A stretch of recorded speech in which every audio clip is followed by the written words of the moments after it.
আসসালামু আলাইকুম, কেমন আছেন আপনারা সবাই? চলে আসলাম আর একটি নতুন ভিডিও নিয়ে আপনাদের জন্য। এখন আমি আছি ব্রাহ্মণবাড়িয়া আনন্দবাজারে। আমি গিয়েছিলাম মাছের বাজারে মাছ কেনার জন্য।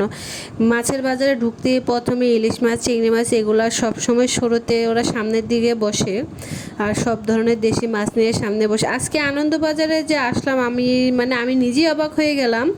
এর আগে যতবারই আনন্দবাজারে আমি এসেছি মাছের বাজারে, তত এত পরিমাণে মাছ ছিল, প্রচুর মাছ থাকে এখানে। সবই একদম জিওল, সব যত ধরনের মাছ আছে সবগুলা একদম পানির মধ্যে ভিজানো থাকে, পানির মধ্যে থাকে নড়ে, একদম জ্যান্ত জ্যান্ত থাকে সব মাছ। কিন্তু আজকে বাজারে আমি ওইরকম মাছই দেখতে পেলাম না। যাই ছিল বেশিরভাগই ছিল পাঙ্গাস মাছ, বেশিরভাগ পাঙ্গাস মাছ ছিল, আর কিছু অন্য অন্য মাছ ছিল। এই দেখুন এখানে পাঙ্গাস মাছগুলো দেখেন, এরকমভাবে বড় বড় ড্রামের মধ্যে সবসময় মাছ ভেজানো থাকে। এখানে আমি চিংড়ি মাছ দাম করতেছিলাম, উনি এই ছোটো সাইজের চিংড়িগুলো আমার কাছে 900 টাকা দাম চাচ্ছিল।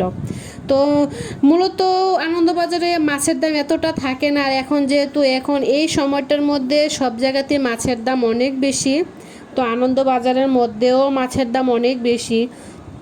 তো যেই জন্য গিয়েছিলাম আমি মাছ একসাথে নিয়ে আসি, যেহেতু সব সময় বাজারে যাওয়া হয় না। তো এই দেখুন এগুলোর মধ্যে সবসময় মাছ ভেজানো থাকে, আর আজকে বাজারে কোনো মাছই ছিল না।